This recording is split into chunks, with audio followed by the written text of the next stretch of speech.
नमस्कार। आज स्वामी विवेकानंद लोक संसदर 48तम ई पाठचक्र मु सुधा पट्टनायक अध्यापिका ओडिया विभाग सरकारी बालिका उच्च माध्यमिक विद्यालय कृष्णचंद्रपुर गुम्मा गजपति जिलार मु आज पाठचक्र उपस्थित यह पाठचक्र सभापति महोदय श्रीजुक्त डॉक्टर शशिकांत महापात्र सार को एवं से अध्यक्ष परशुराम गुरुकुल उच्च माध्यमिक विद्यालय सेवकपुर एवं आलोचक श्रीजुक्त हरिबंधु पाणिग्राही अवसर प्राप्त शिक्षक एवं स्वामी विवेकानंद लोक संसद सोनपुर सभापति अच्छी एवं उपस्थित थिबा समस्त सदस्य वृंद को मु हार्दिक स्वागत जनाऊँ।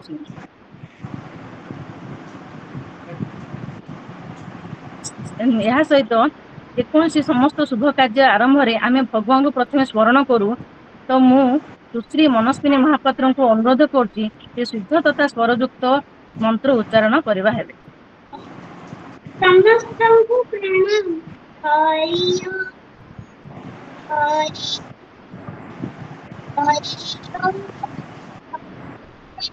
जगन्नाथ।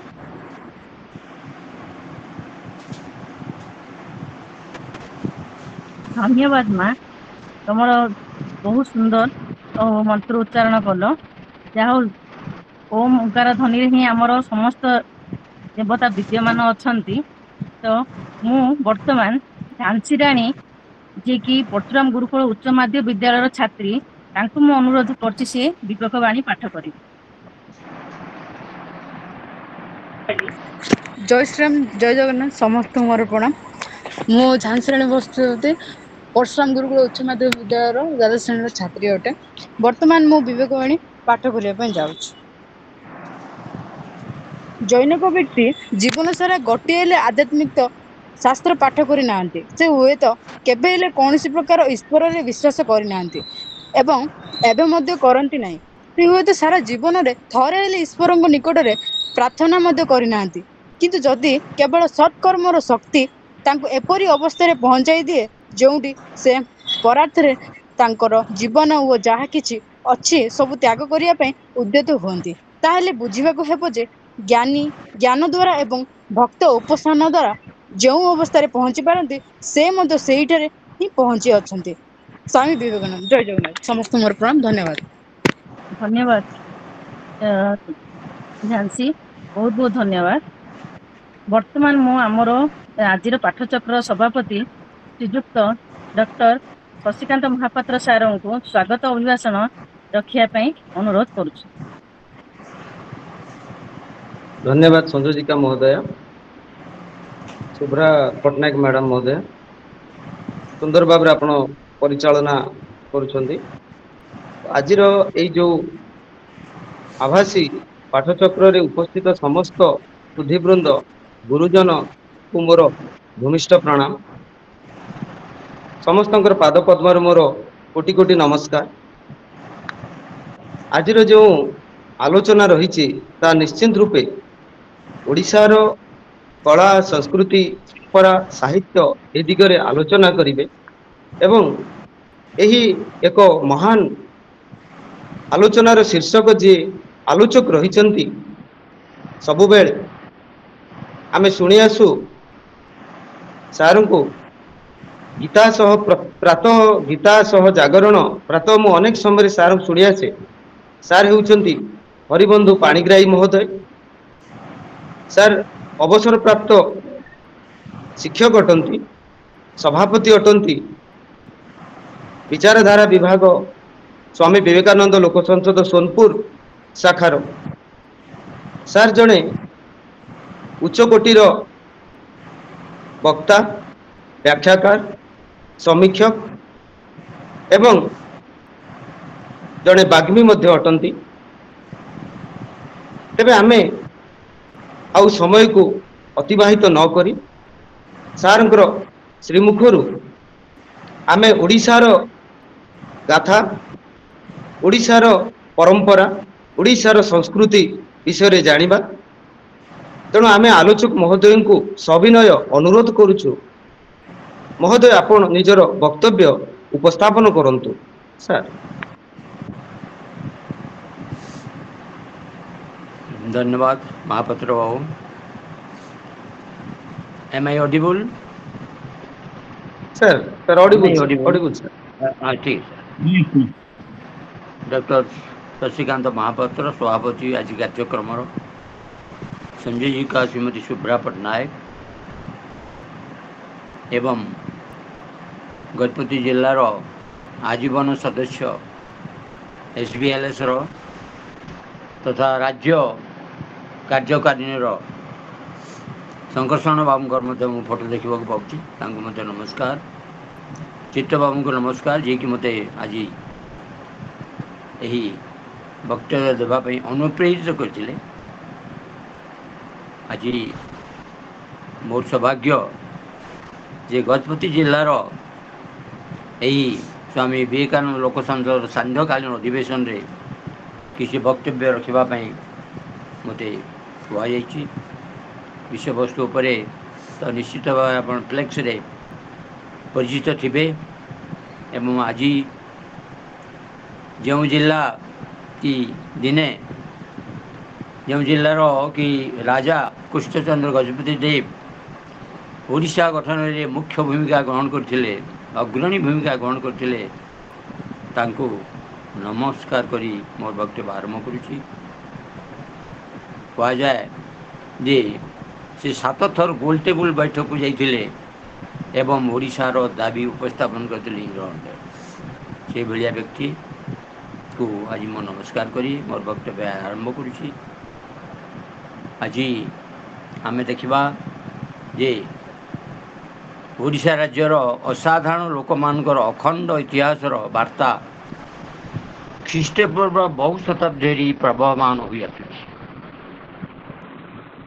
गौरवोज्वल इतिहासर साक्षर अनेक कीर्ति राज्य में प्रतिफलित होती। राज्यर अधिकांश और भारत अधिकांश स्थान रे उत्खनन द्वारा अनेक स्थान लोकलोचन को आसीपार।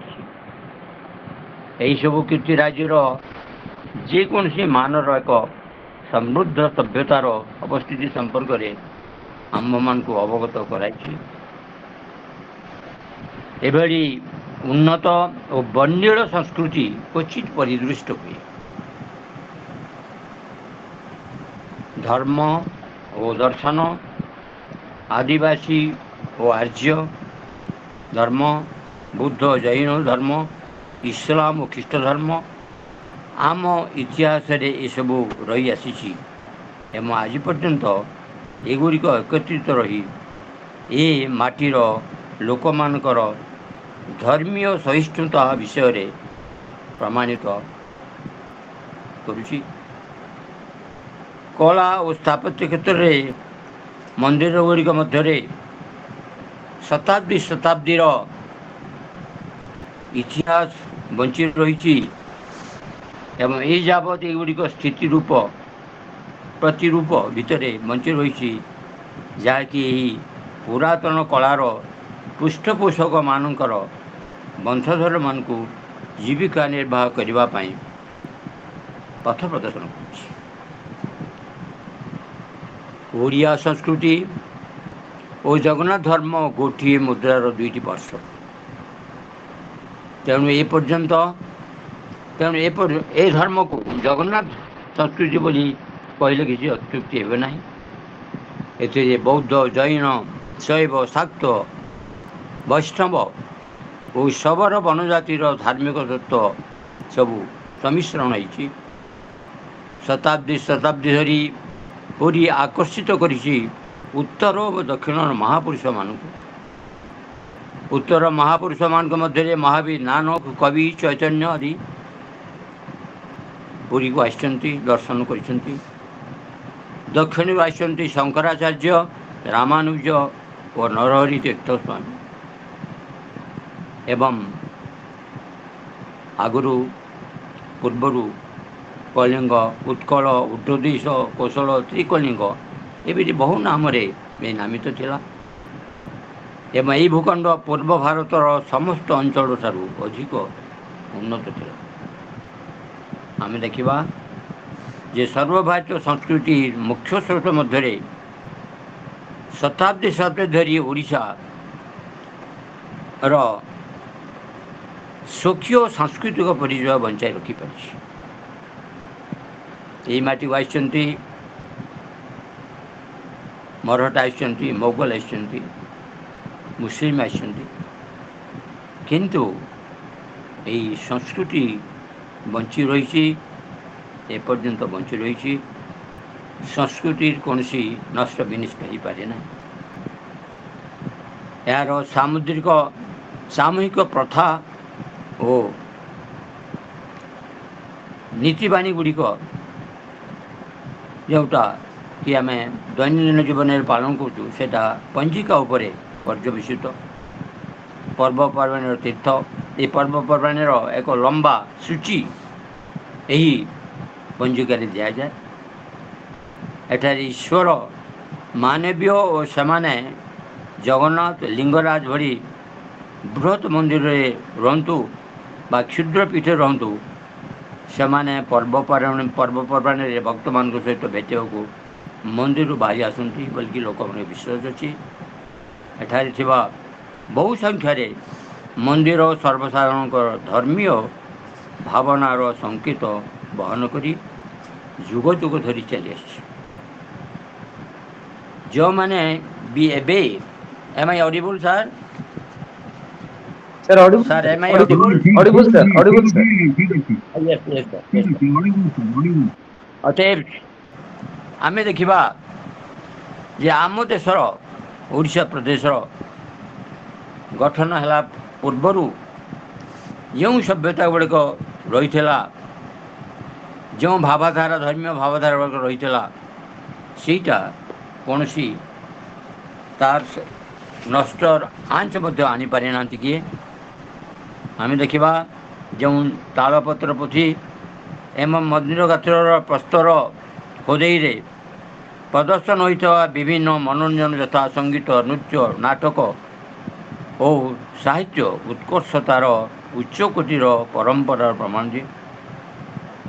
ପୂର୍ବରୁ ପ୍ରଚଳିତ ଲୋକକଳା, ସଙ୍ଗୀତ, ଗୀତ, ନୃତ୍ୟ, ନାଟକ ପରବର୍ତ୍ତୀ ପର୍ଯ୍ୟାୟରେ ଶାସ୍ତ୍ରୀୟ ସଙ୍ଗୀତ, ଗୀତ, ନୃତ୍ୟ, ନାଟକ ଓ ସାହିତ୍ୟକୁ ପରିବର୍ତ୍ତନ ହେଲା ଏବଂ ଏଗୁଡ଼ିକ ଏବେ ମଧ୍ୟ କାଳର କଳାର ଗତି ଦେଇ ତିଷ୍ଠି ରହିଛି ଏବଂ ସ୍ୱାଧୀନୋତ୍ତର କାଳରେ ଅଧିକ ପରିପୃଷ୍ଟ ହୋଇଛି। ସରକାରୀ ସାହାଯ୍ୟ ପାଇ ବିଭିନ୍ନ ଅନୁଷ୍ଠାନ ଦ୍ୱାରା ଅନୁପ୍ରେରିତ ହୋଇ, ତେଣୁ ଓଡ଼ିଶା ହେଉଛି ଏକ ଉନ୍ନତ ଏବଂ ବିବିଧ କଳାତ୍ମକ କାର୍ଯ୍ୟଶୈଳୀର ରାଜ୍ୟ। ଏହାର କଳା, ସଂସ୍କୃତି ଓ ସୁଦୀର୍ଘ ଐତିହାସିକ ପ୍ରକ୍ରିୟାର ପରିମାଣ, ଯେଉଁଥିରେ ଆଧ୍ୟାତ୍ମିକ, ଦାର୍ଶନିକ ଓ ମାନବବାଦୀ ଭାବଧାରା ସମ୍ମିଳିତ ହୋଇ ଏକ ସାଂସ୍କୃତିକ ଓ ସଭ୍ୟ ସମାଜର ସର୍ବଶ୍ରେଷ୍ଠ ଫଳ ପ୍ରଦାନ କରିଛି। ଓଡ଼ିଶାର ସାଂସ୍କୃତିକ ଐତିହ୍ୟ ଏହାର ବହୁବିଧ କଳା ଜରିଆରେ ପ୍ରସ୍ଫୁଟିତ ହୋଇଛି।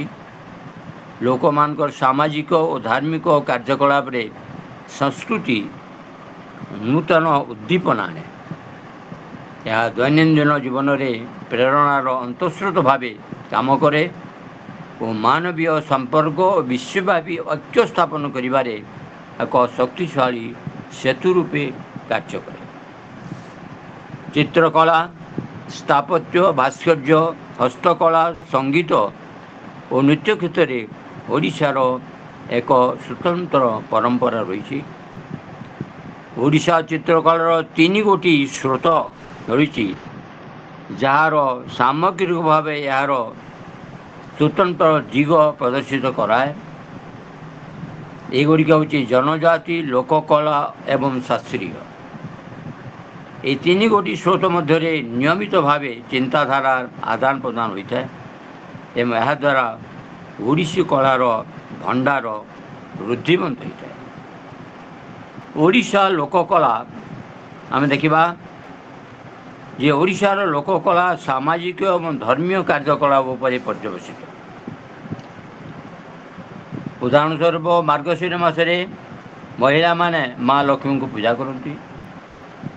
ଏହି ପବିତ୍ର ଅବସରରେ ମହିଳାମାନେ ଚଟାଣ ଉପରେ ଏବଂ ମାଟି କାନ୍ଥରେ ସେମାନେ ବିଭିନ୍ନ ପ୍ରକାର ଚାଉଳ ବାଟି ପିଠଉ ଦେଇ ବିଭିନ୍ନ ପ୍ରକାର ଝୋଟି ବା ଚିତା ଅଙ୍କନ କରିଥାନ୍ତି।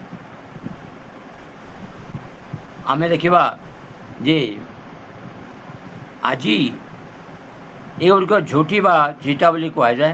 ଏହା କେବଳ ଗୃହର ସାଜସଜ୍ଜା ନିମନ୍ତେ କରାଯାଇନଥାଏ, ବରଂ ବସ୍ତୁବାଦ ଓ ରହସ୍ୟବାଦ ମଧ୍ୟରେ ସମ୍ପର୍କ ସ୍ଥାପନ କରି ଏହା ବସ୍ତୁତ ସାଙ୍କେତିକ ଓ ଅର୍ଥପୂର୍ଣ୍ଣ ହୋଇଥାଏ ବୋଲି ଚିତ୍ରକଳା ପରମ୍ପରା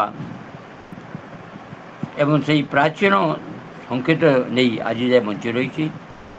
ଗ୍ରାମୀଣ ମହିଳାମାନେ ବର୍ଷ ତମାମ ସେମାନଙ୍କର ମନ ବାଞ୍ଛା ପୂରଣ ପାଇଁ ନାନା ପ୍ରକାର କର୍ମକର୍ମାଣୀ ପାଳନ କରନ୍ତି। ଆଜି ଆମେ ଦେଖିବା ଯେ ବିଭିନ୍ନ ପବିତ୍ର କାର୍ଯ୍ୟ ସମ୍ପୂର୍ଣ୍ଣ କରାଯିବା ବେଳେ ଚାଉଳ ରଖିବା ସ୍ଥାନ, ଘର ଠାକୁରଙ୍କ ରହିବା ସ୍ଥାନ, ବେଦୀ, ଦ୍ୱାରବନ୍ଧ ଏବଂ ବିବାହ ବେଳେ ମାଟି ଦୀପ ରହିବା ସ୍ଥାନ ପ୍ରଭୃତିରେ ଚିତ୍ର ଅଙ୍କନ କରାଯାଇଥାଏ। ଭିନ୍ନ ଭିନ୍ନ ରଙ୍ଗର ଗୁଣ ବ୍ୟବହାର କରି ମୁରୁଜ ମଧ୍ୟ ଅଙ୍କା ଯାଇଥାଏ। ଯେପରିକି ପଥରକୁ ଚୂର୍ଣ୍ଣ କରି ଧଳା ରଙ୍ଗ ମିଳେ, ଶୁଷ୍କ ପତ୍ରକୁ ସବୁଜ ରଙ୍ଗର ଗୁଣ୍ଡ ମିଳେ, ପୋଡ଼ା କରେଇରୁ କଳା ରଙ୍ଗ ମିଳେ, ହଳଦୀ କିମ୍ବା ଗେଣ୍ଡୁ ଫୁଲ ପାଖୁଡ଼ାରୁ ହଳଦିଆ। ଏହିପରି ଭାବରେ ଦେଶୀୟ ରଙ୍ଗ ଗୁଡ଼ାକ ସେହି ସମୟରେ ସଂଗ୍ରହ କରାଯାଉଥିଲା। ଆଜିକାଲି ତ ଯୁଗ ବଦଳି ଯାଇଛି। ବର୍ତ୍ତମାନ ସବୁ ଦୋକାନରେ ପ୍ରାୟ ସୁଲଭ ଭାବରେ ମିଳୁଛି। ତେଣୁ ଓଡ଼ିଶା ନିପଟ ମଫସଲ ଲୋକେ ପ୍ରାୟତଃ ସେମାନଙ୍କ ଆଉ ଗୋଟେ ଦେଖିବା ଯେ ଚିତା, ଓଡ଼ିଶା ନିପଟ ମଫସଲ ଲୋକେ ପ୍ରାୟତଃ ସେମାନଙ୍କର ଶରୀର ମଧ୍ୟରେ ଚିତା କଟେଇଥାନ୍ତି।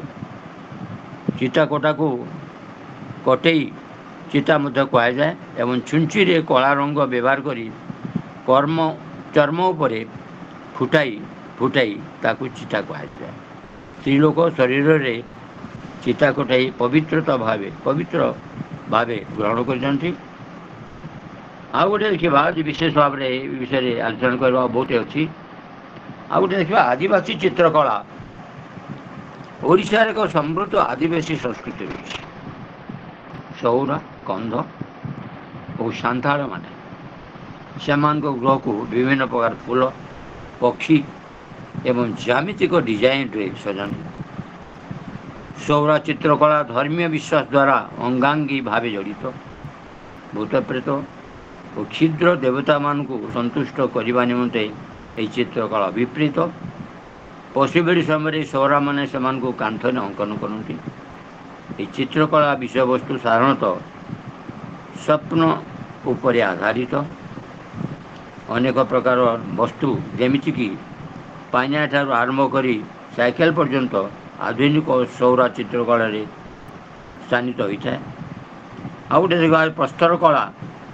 ପ୍ରସ୍ତର କଳା ହେଉଛି ପଶ୍ଚିମାଞ୍ଚଳର ଘଞ୍ଚ ଜଙ୍ଗଲ ଅଞ୍ଚଳରେ ଚିତ୍ରିତ ପ୍ରସ୍ତର ଆଶ୍ରୟସ୍ଥଳୀ ଦେଖିବାକୁ ମିଳେ। ସମ୍ବଲପୁର ଜିଲ୍ଲାର ଉତ୍ତମଗଡ଼ ଓ ବିକ୍ରମ ଖୋଲ, ସୁନ୍ଦରଗଡ଼ ଜିଲ୍ଲାର ମାଣିକଯୋଡ଼ା ଓ ଉଷାକୋଠି, କଳାହାଣ୍ଡି ଜିଲ୍ଲାର ଗୁଡ଼ଖାଣ୍ଡି ଓ ଯୋଗୀମଠ ସ୍ଥିତ ସ୍ଥାନରେ ସବୁ ପ୍ରସ୍ତର କଳା ଗୁଡ଼ିକ ଦେଖିବାକୁ ମିଳେ ଏବଂ ମଧ୍ୟ ସେଇଟା ନିଖୁଣ ଭାବରେ ରହିଛି। ଆମେ ଦେଖିବା ଯେ ସଂସ୍କୃତିର ଆବିଷ୍କାର କରିବାର ଆନନ୍ଦ ପ୍ରଦାନ କରେ ଏବଂ ଯାହାକି ସମସ୍ତ ପୂର୍ବ ଭାରତରେ ବିରଳ। ଏସବୁ ଅଞ୍ଚଳରେ ପ୍ରାପ୍ତ ଐତିହାସିକ ଚିତ୍ର ଥିବା ପ୍ରାକୃତିକ ପ୍ରସ୍ତର ଖଣ୍ଡ ଗୁଡ଼ିକ ଦେଖିବାକୁ ମିଳେ। କେନ୍ଦୁଝର ଜିଲ୍ଲାର ସୀତାବିଞ୍ଜିଠାରେ ରାବଣ ଛତା ପ୍ରସ୍ତର ଏକ ଉଚ୍ଚକୋଟୀର ଚିତ୍ରକଳା ପ୍ରମାଣ ଦିଏ। ତାପରେ ଆମେ ଦେଖିବା ଯେ ମନ୍ଦିର ଚିତ୍ରକଳା, ଯେଉଁଟା ଆମ ପାଇଁ ବହୁତ ଗୁରୁତ୍ୱପୂର୍ଣ୍ଣ, କାରଣ ଓଡ଼ିଶା ହେଉଛି ମନ୍ଦିର ମାଳିନୀ। ମନ୍ଦିର ଗୁଡ଼ିକର ଓଡ଼ିଶୀ ଶୈଳୀର ଚିତ୍ର ସବୁ ଦେଖିବାକୁ ମିଳେ। ସେଗୁଡ଼ିକ ଧର୍ମୀୟ ବିଷୟବସ୍ତୁକୁ ଅବତାରଣା କରେ। ସାଙ୍କେତିକ ପୌରାଣିକ ଓ ଐତିହାସିକ ବିଷୟବସ୍ତୁ ଏହିସବୁ ଚିତ୍ରକଳାର କଥା। ଐତିହାସିକ ଘଟଣାର ଲିପିବଦ୍ଧ ପୌରାଣିକ କଥାର ବର୍ଣ୍ଣନା ଓ ଧାର୍ମିକ ଭାବନା ପ୍ରଚାର ନିମନ୍ତେ ଏହିସବୁ ଚିତ୍ର ବ୍ୟବହାର ହୋଇଥାଏ। ପୁରୀର ଜଗନ୍ନାଥ ମନ୍ଦିରର ପ୍ରାଚୀର ଚିତ୍ର ପରମ୍ପରାକୁ ଅନୁସରଣ କରେ। ଏ ଉପରେ ମୁଁ ଟିକେ ଡିଟେଲ କହିବି। ଜଗନ୍ନାଥ ମନ୍ଦିର ଜଗମୋହନର କାଞ୍ଚି ବିଜୟ ଚିତ୍ର, ଲକ୍ଷ୍ମୀ ମନ୍ଦିର ଜଗମୋହନର ବୁଦ୍ଧ ବିଜୟ ଚିତ୍ର ଦ୍ୱୟ ଅତ୍ୟନ୍ତ ଉଚ୍ଚକୋଟୀର ଚିତ୍ର। ଜଗନ୍ନାଥ ମନ୍ଦିର ଖମ୍ବ ସମ୍ବଳିତ ଭିତର କକ୍ଷରେ ଥିବା ପ୍ରାଚୀର ଓ ଛାତ ତଳେ ଅନେକ ପ୍ରାଚୀନ ଚିତ୍ର ଦେଖିବାକୁ ମିଳେ। ଜୟଦେବଙ୍କର ଦଶାବତାର ବର୍ଣ୍ଣିତ ବିଷ୍ଣୁଙ୍କ 10 କୋଟି ଅବତାର ମଧ୍ୟ ସେଠାରେ ଶୋଭା ପାଏ। କୃଷ୍ଣଙ୍କ ବିଭିନ୍ନ ଲୀଳା ମଧ୍ୟ ଏହି କାନ୍ଥଗୁଡ଼ିକରେ ପରିଦୃଷ୍ଟ ହୋଇଥାଏ ଏବଂ ପୃଥିବୀ ସୃଷ୍ଟି ସମୟରେ କ୍ଷୀରସାଗରରେ ବିଷ୍ଣୁଙ୍କ ଅନନ୍ତ ଶୟନ, ବିଷ୍ଣୁଙ୍କ ନାଭିରୁ ଉତ୍ପନ୍ନ ପଦ୍ମ ଉପରେ ଉପବେଶନ କରିଥିବା ବ୍ରହ୍ମା ମଧ୍ୟ ଏହି ପ୍ରସିଦ୍ଧ ଚିତ୍ର, ଯାହାକି ଜଗନ୍ନାଥ ମନ୍ଦିର ପରିସର ମଧ୍ୟରେ ଦେଖିବାକୁ ମିଳେ। ଆଜି ଆମେ ଦେଖିବା ଯେ କାଞ୍ଚି ବିଜୟ ଜଗନ୍ନାଥ ମନ୍ଦିର ପ୍ରାୟ ଏକ ସୁନ୍ଦର ଚିତ୍ର, ଯେଉଁଥିରେ ଭଗବାନ ଜଗନ୍ନାଥ ବଳଭଦ୍ର ଘୋଡ଼ାରେ ଚଢ଼ି ଯୁଦ୍ଧକ୍ଷେତ୍ରକୁ ଯାଉଥିବା ବେଳେ ମାଣିକ ଗୌଣୀଠାରୁ ଦହି ଖାଇବା ପାଇଁ ବାଟରେ ଅଟକିଥିଲେ। ଏତଦ୍ବ୍ୟତୀତ ଓଡ଼ିଶାର ଆଉ 2ଟି ଚିତ୍ରକଳା ପରମ୍ପରା ରହିଛି। ସେ ହେଉଛି ଗଞ୍ଜାମ ବା ଦକ୍ଷିଣୀ ଧାରା ଆଉ ହେଉଛି ଚମ୍ପା ମାର୍କ ଧାରା। ପୁରୀ ଶୈଳୀଟି ପୁରୀ ଏବଂ ଏହାର ପାର୍ଶ୍ୱବର୍ତ୍ତୀ ସ୍ଥାନ ପ୍ରତାପପୁର, ବଳପୁର, ରଘୁରାଜପୁରରେ ଦେଖିବାକୁ ମିଳେ। ଚମ୍ପାମାଳା ଶୈଳୀ ହେଉଛି ସୋନପୁର, ସମ୍ବଲପୁର ଅଞ୍ଚଳରେ ଦେଖିବାକୁ ମିଳେ। ଗଞ୍ଜାମ ଜିଲ୍ଲାର ଜୟନ୍ତଗଡ଼ ସ୍ଥିତ ବାସୁଦେବ ମନ୍ଦିର ଏବଂ ବୁଗୁଡ଼ା ସ୍ଥିତ ବିରଞ୍ଚି ନାରାୟଣ ମନ୍ଦିର ପ୍ରାଚୀର ଚିତ୍ର ଅଷ୍ଟାଦଶ ଶତାବ୍ଦୀ ବୋଲି କୁହାଯାଏ। ବିରଞ୍ଚି ନାରାୟଣ ମନ୍ଦିରର ଚିତ୍ରକଳା ପ୍ରାଚୀର ଚିତ୍ରକଳା ଇତିହାସରେ ଏକ ମାଇଲଖୁଣ୍ଟ ସଦୃଶ୍ୟ। ଏଥିରେ ମୁଖ୍ୟତଃ ରାମାୟଣର କଥାବସ୍ତୁ, କୃଷ୍ଣଲୀଳାର ଦୃଶ୍ୟ ଏବଂ ଦଶାବତାର ପ୍ରଦର୍ଶନ ହୋଇଛି। କିନ୍ତୁ ଏଥିରେ ସବୁଠାରୁ ମୁଖ୍ୟ ବିଷୟ ହେଉଛି କେଉଁଠି ନା ଏଇ ଯେଉଁ ଜୟନ୍ତଗଡ଼ରେ।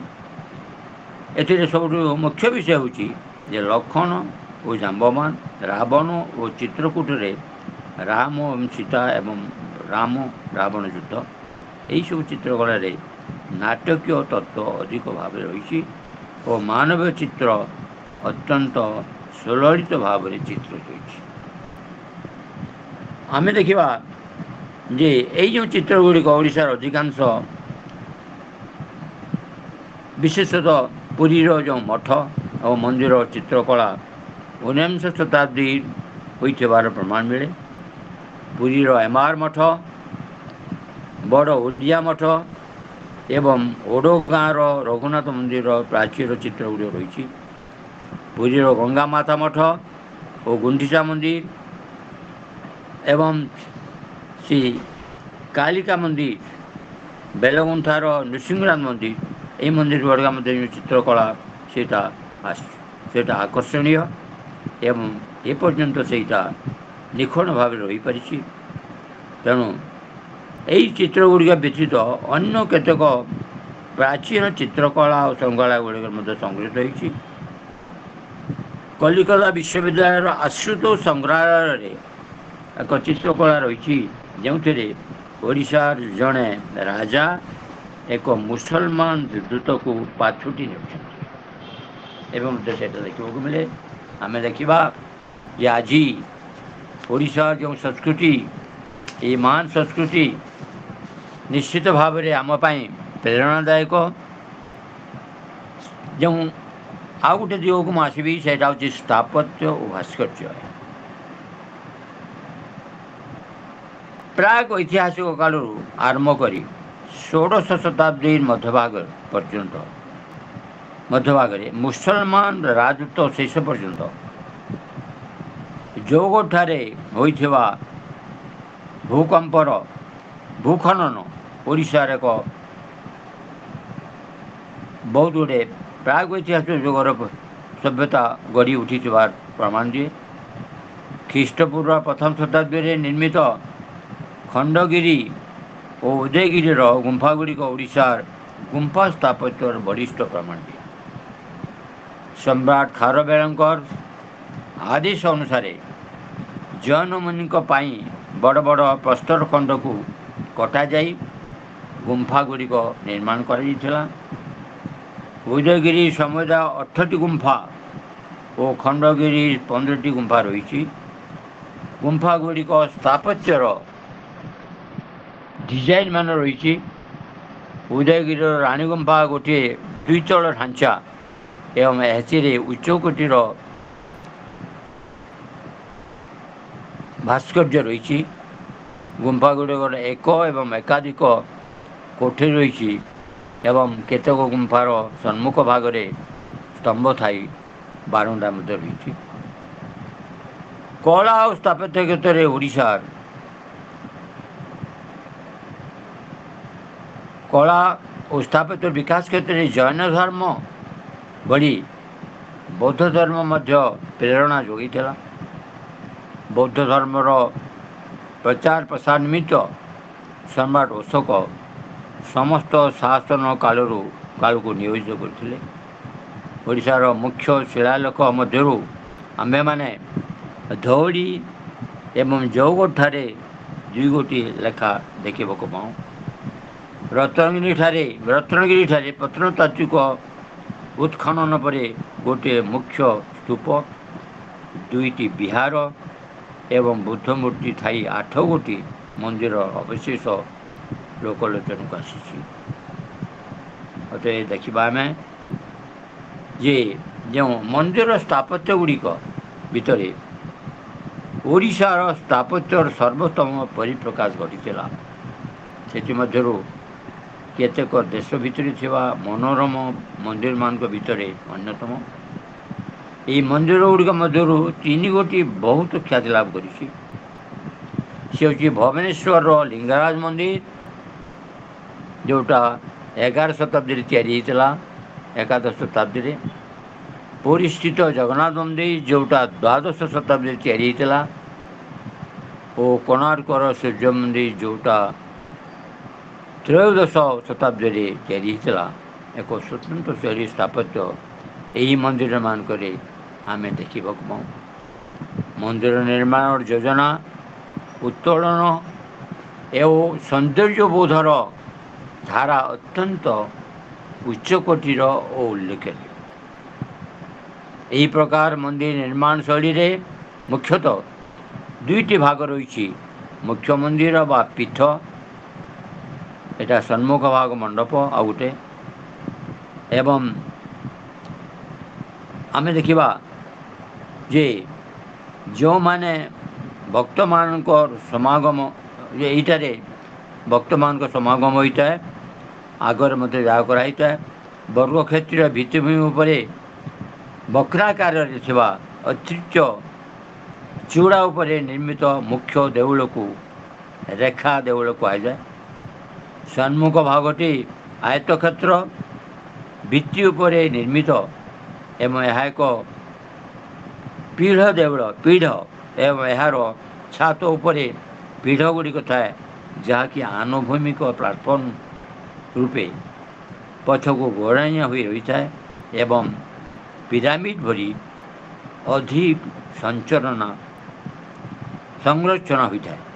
ଯଦିଓ 2ଟି ଯାକ ମନ୍ଦିର 2ଟି ଭିନ୍ନ ସ୍ଥାପତ୍ୟ କଳା ରହିଛି, ସେଗୁଡ଼ିକ ଏକ ଅକ୍ଷରେ ସ୍ଥାପିତ ଗୋଟିଏ ଧାଡ଼ିରେ ନିର୍ମିତ ହୋଇଛି ଏବଂ ସଂଯୋଗୀକୃତ ଭାବେ ଏକ ପୂର୍ଣ୍ଣାଙ୍ଗ ସ୍ୱରୂପ ପାଇଛି। ଆମେ ଦେଖିବା ଯେ ଓଡ଼ିଶାରେ ମନ୍ଦିର କାନ୍ଥ ଉପରେ ଥିବା ଭାସ୍କର୍ଯ୍ୟ ଏହାର ସାବଲୀଳତା ଓ ସୌନ୍ଦର୍ଯ୍ୟର ସ୍ୱାକ୍ଷର ବହନ କରେ। ଗଙ୍ଗ ରାଜତ୍ୱ କାଳରେ କଳିଙ୍ଗ ଶୈଳୀରେ ନିଖୁଣତା ଶୀର୍ଷ ସୋପାନରେ ପହଞ୍ଚିଥିଲା। ଯେତେବେଳେ ପୂଜା ପଦ୍ଧତିର ପ୍ରଣାଳୀର ଆବଶ୍ୟକତାକୁ ମେଣ୍ଟାଇବା ନିମନ୍ତେ ଆଉ 2ଟି ଅଧିକ ସଂରଚନା ବା ନିର୍ମାଣ ପୂର୍ବରୁ ଥିବାକୁ ଦ୍ୱିଅଂଶୀୟ ମନ୍ଦିର ସହ ଯୋଗ କରାଯାଇଥିଲା। ସେଗୁଡ଼ିକ ହେଲା ନାଟ ମନ୍ଦିର ବା ନାଟ ମଣ୍ଡପ ଓ ଭୋଗ ମଣ୍ଡପ। ମନ୍ଦିରର ଆକାର ଟିକେ ବୃଦ୍ଧି କରିବା ପାଇଁ ଲିଙ୍ଗରାଜ ଓ ଜଗନ୍ନାଥ ମନ୍ଦିର ଏହି 4 ଭାଗରେ ନିର୍ମିତ ହୋଇଥିବା ସଂରଚନା ଏକ ସରଳରେଖାରେ ଦଣ୍ଡାୟମାନ, ଯେଉଁଥିରେ ମୁଖ୍ୟ ପୀଠରେ ଶିଖର ଉପରେ ଗୁରୁତ୍ୱ ଦିଆଯାଇଛି।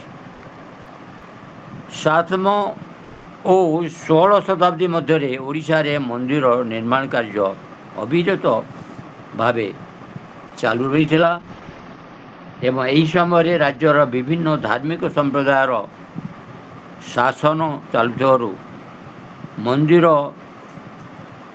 ତୋଳାରେ ସେମାନେ ସ୍ଥାପତ୍ୟ ଓ ଭାସ୍କର୍ଯ୍ୟ କଳାର ଆବଶ୍ୟକୀୟ ରୂପାନ୍ତରଣ ଆଣିଥିଲେ।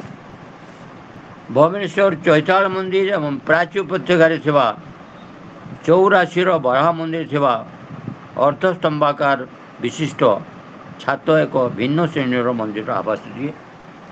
ଏତଦ୍ବ୍ୟତୀତ ଅନ୍ୟ ଏକ ଶୈଳୀର ମନ୍ଦିର ରହିଛି, ଯାହାକି ସମଗ୍ର ଦେଶରେ ସମ୍ପୂର୍ଣ୍ଣ ଏକ ନୂତନ ଚିନ୍ତାଧାରାର ନିର୍ମାଣ କରାଯାଇଥାଏ। ଏଗୁଡ଼ିକ ହେଲା ବୃତ୍ତାକାର ଛାତବିହୀନ ନିର୍ମାଣ, ଯେଉଁଠାରେ ତନ୍ତ୍ରବିଦ୍ୟାର 64ଟି ଯୋଗିନୀ ଅବସ୍ଥାପିତ ହୋଇଛି। ଆମ ବଲାଙ୍ଗୀର ଜିଲ୍ଲାରେ ମଧ୍ୟ 64ଟି ଯୋଗିନୀ ମନ୍ଦିର ଗୋଟେ ରହିଛି। ଆଉ ଭୁବନେଶ୍ୱର ନିକଟସ୍ଥ ହୀରାପୁର ଠାରେ ଆଉ ଗୋଟେ ମନ୍ଦିର ରହିଛି। ଏଇଟା ହେଉଛି 64ଟି ଯୋଗିନୀ ମନ୍ଦିର, ବଲାଙ୍ଗୀର ଜିଲ୍ଲାର ଟିଟାଗଡ଼ ପାଖରେ ରହିଛି। ବର୍ତ୍ତମାନ ଆମେ ଦେଖିବା ଯେ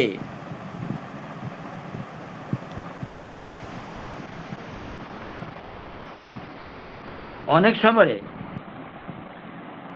ପୁରୀଠାରେ ଥିବା ଯେଉଁ ଜଗନ୍ନାଥ ମନ୍ଦିର ଓଡ଼ିଶାର ପୂର୍ବ ଗଙ୍ଗରାଜମାନଙ୍କ ଏକ କୀର୍ତ୍ତି। ଏହା ଉଚ୍ଚ ପ୍ଲାଟଫର୍ମରେ ଦଣ୍ଡାୟମାନ ଏହି ବିଶାଳ ସୌଧ ସିଂହଦ୍ୱାର ପର୍ଯ୍ୟନ୍ତ 22ଟି ପାହାଚ ଦ୍ୱାରା ସଂଯୁକ୍ତ। ଏଇଟା ଆପଣମାନେ ଜାଣିଛନ୍ତି। ଗଙ୍ଗ କଳା ଚାତୁରୀ ସର୍ବୋତ୍କୃଷ୍ଟ ନିଦର୍ଶନ ତଥା ଭାରତୀୟ ହିନ୍ଦୁ ସ୍ଥାପତ୍ୟର ସର୍ବବୃହତ୍ କୀର୍ତ୍ତି ହେଉଛି କୋଣାର୍କର ସୂର୍ଯ୍ୟ ମନ୍ଦିର। ଏ ବିଷୟରେ ଟିକେ ସୂଚନା ଦେବି। ଏହି ରଥରେ ଗୋଟେ ରଥ ସଦୃଶ ଅଶ୍ୱଚାଳିତ ରଥ ଏବଂ ଏହି ରଥଟିରେ 24ଟି ଚକ୍ର ଏବଂ 7ଟି ଅଶ୍ଵ ରହିଛି। ବିଶାଳ ଆକୃତି ସତ୍ତ୍ୱେ ମନ୍ଦିରଟି ନିର୍ମାଣ ଓ ସମାନୁପାତିକ ଭାବେ ନିର୍ମିତ ହୋଇଛି। ଏହାର କାରିଗରୀ ପାଇଁ ଏହା ବିଶ୍ୱରେ ପ୍ରସିଦ୍ଧ ଲାଭ କରିଛି। ଏହାକୁ ବ୍ଲାକ୍ ପାଗୋଡ଼ା ବୋଲି କୁହାଯାଏ। ରବୀନ୍ଦ୍ରନାଥ ଥରେ କହିଥିଲେ, ତାଙ୍କ ଭାଷା ଶୈଳୀରେ, ଏଠାରେ ମଣିଷର ଭାଷା ପ୍ରସ୍ତରର ଭାଷା ଦ୍ୱାରା ପରାଜିତ ହୋଇଛି ବୋଲି ସେତେବେଳେ କହିଥିଲେ କୋଣାର୍କ ମନ୍ଦିରକୁ ଦେଖିରି। ତେଣୁ ଆମେ ଦେଖିବା ଯେଉଁ ସୁଶୋଭିତ ସ୍ଥାପତ୍ୟ ଗୁଡ଼ିକ ଭିତରେ ମନ୍ଦିରର ଭାସ୍କର୍ଯ୍ୟ ମୋଟାମୋଟି ଭାବେ 2 ଭାଗରେ ବିଭକ୍ତ। ଗୋଟେ ହେଉଛି ପୂଜାର୍ଚ୍ଚନା ପାଇଁ ନିର୍ମିତ ମୂର୍ତ୍ତି, ଅନ୍ୟଟି ହେଲା ବିଭିନ୍ନ ବିଶ୍ୱ ସମ୍ବଳିତ ସୁଶୋଭିତ କାରୁକାର୍ଯ୍ୟ। ଅତଏବ ଏତଦ୍ବ୍ୟତୀତ ଓଡ଼ିଶାରେ ଚାରିଆଡ଼େ ବହୁ ସଂଖ୍ୟକ ଭାସ୍କର୍ଯ୍ୟ ଭଣ୍ଡାର ବିକ୍ଷିପ୍ତ ଭାବରେ ରହିଛି। ସେଇଟା ସ୍ୱତନ୍ତ୍ର ଭାବରେ ଆଲୋଚନା କଲେ ନିଶ୍ଚିତ ଭାବରେ ଆମେ ଜାଣିବା। ଅତଏବ ଆଉ ଗୋଟେ କଥା ଆମେ ଦେଖିବା ଯେ ଓଡ଼ିଶାରେ ବହୁ ସଂକ୍ଷିପ୍ତ ଭାବରେ ଓଡ଼ିଶାର ଭାସ୍କର୍ଯ୍ୟ, ଐଶ୍ୱର୍ଯ୍ୟ, ମାଧୁର୍ଯ୍ୟ, ସୌନ୍ଦର୍ଯ୍ୟ ଉତ୍ରାପି ଅନ୍ୟଠାରେ ଦେଖିବାକୁ ମିଳେ ନାହିଁ। ଏହା ପ୍ରମାଣିତ କରୁଛି ଯେ ଓଡ଼ିଶା ମୁଖ୍ୟ ମନ୍ଦିର ଗୁଡ଼ିକ ଭାରତର ଅନ୍ୟ କୌଣସି ମନ୍ଦିର ଠାରୁ ଉଚ୍ଚମାନର ମହତ୍ତ୍ୱ ପ୍ରତିପାଦନ କରେ। ଏହା ସହିତ ଓଡ଼ିଶା ଆମେ ଦେଖିବା ଯେ ହସ୍ତଶିଳ୍ପରେ ଆମର ଯେଉଁ ସୃଜନଶୀଳତା ଓ କୌଶଳ ରହିଛି, ଓଡ଼ିଶାର ପିତ୍ତଳ କାମ, ରୂପା କାମ, ଟେରାକୋଟା ସାମଗ୍ରୀ, ଏଇଟା ଗୁଡ଼ିକ ମଧ୍ୟ ବହୁତ ଉଚ୍ଚମାନରେ ଆମର କଳାତ୍ମକ ଉତ୍କର୍ଷତା ପ୍ରମାଣ ଦିଏ। ଏହା ସହିତ